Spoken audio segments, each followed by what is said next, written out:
Right. Let's dive into one of the most powerful and, let's be honest, misunderstood ideas in all of philosophy. Nietzsche's Übermensch, or the Overman. This is way more than just some abstract concept. It was Nietzsche's radical answer to a massive crisis he saw on the horizon for the entire Western world. So it all starts with this question. This is the absolute heart of Nietzsche's whole project. You've probably heard his famous line, "God is dead." But, that wasn't a cheer or a cry of victory. It was a diagnosis. It was a warning. Because if the ultimate source of all our rules is gone, what's stopping everything from just falling apart? Who or what is going to fill that terrifying void? For Nietzsche, the death of God was no party. It was the start of a massive cultural breakdown. The very foundation that had given meaning, morals, and a sense of purpose to Western civilization for centuries was just crumbling. And in its place, a huge, gaping, God-sized vacuum. See, Nietzsche looked at this very practically. For nearly 2,000 years, the Christian God wasn't just something people believed in, it was the entire operating system of society. It gave people a moral compass, it explained why they had to suffer, and it promised that, in the end, there would be justice. It was the ultimate wall against total meaninglessness.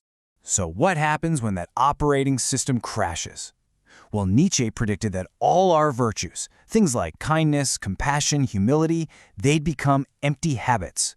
We'd keep doing them, but we wouldn't know why.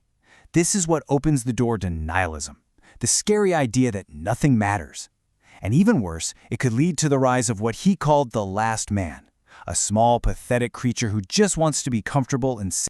Okay, to really get how we ended up here, Nietzsche says we have to rewind and look at our moral history. He argued that this whole crisis started with a kind of spiritual war that was won centuries ago, something he called the slave revolt in morals. So Nietzsche basically splits morality into two fundamental types. First, you've got master morality.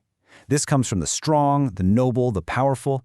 It's a morality that says a big yes to life. Good is just a word for who they are: strong, proud, ambitious. Then you have the total opposite, slave morality. This is born from the weak and oppressed, and it's reactive. It looks at the masters and defines good as everything the masters aren't.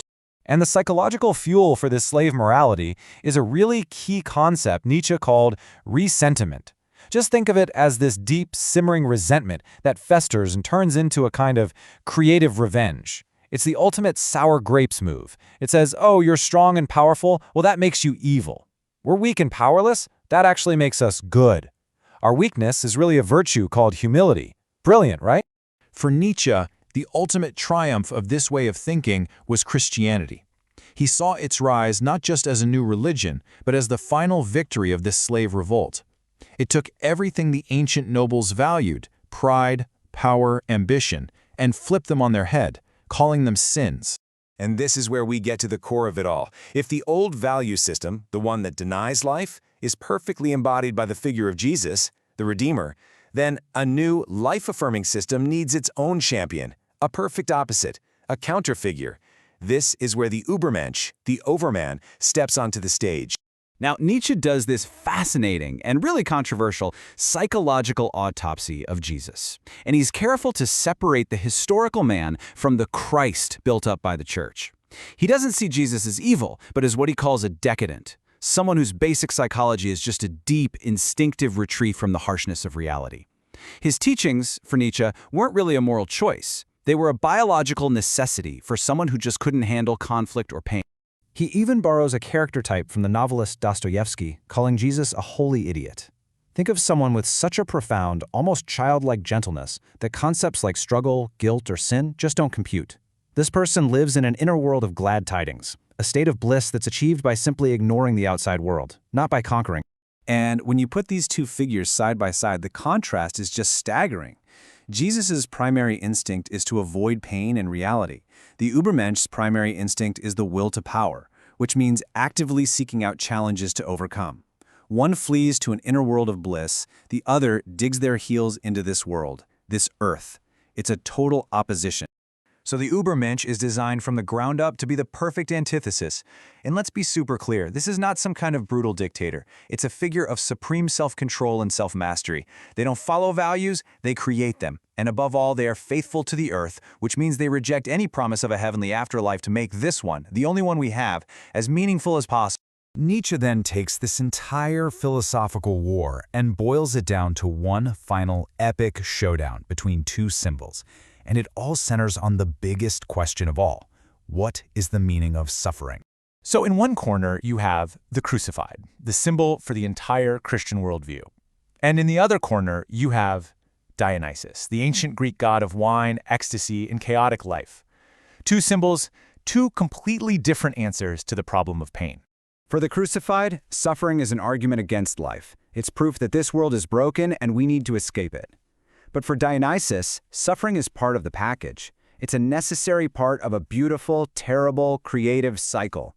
Destruction is required for new creation. The death of the crucified is payment for sin. The dismemberment of Dionysus is a promise that life will always, always return. And all of this leads to Nietzsche's ultimate formula for greatness. Amor fati, the love of your fate. This isn't just gritting your teeth and accepting what happens to you. No, it's about willing it. It's about loving your life so completely, with all its triumphs and all its disasters, that you would want to live it over and over again for all eternity. It's the ultimate, unconditional yes to existence.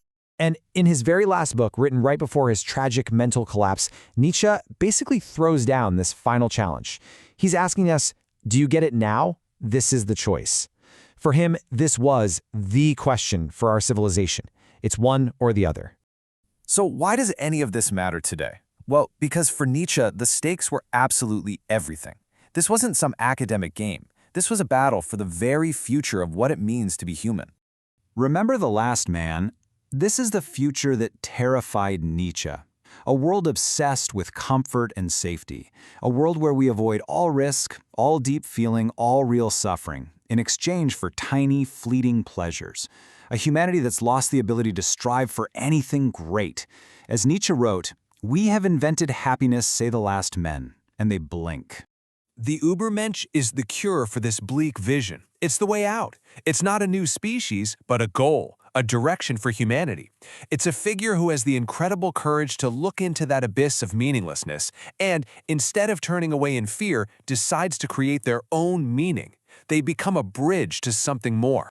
And so Nietzsche leaves us with this challenge. He saw humanity standing at a crossroads. One path leads to the comfortable, blinking mediocrity of the last man. The other path, the much harder path, leads toward the difficult, creative greatness of the overman. And when you look at our world today, that question feels more urgent than ever, doesn't it? Which path are we on?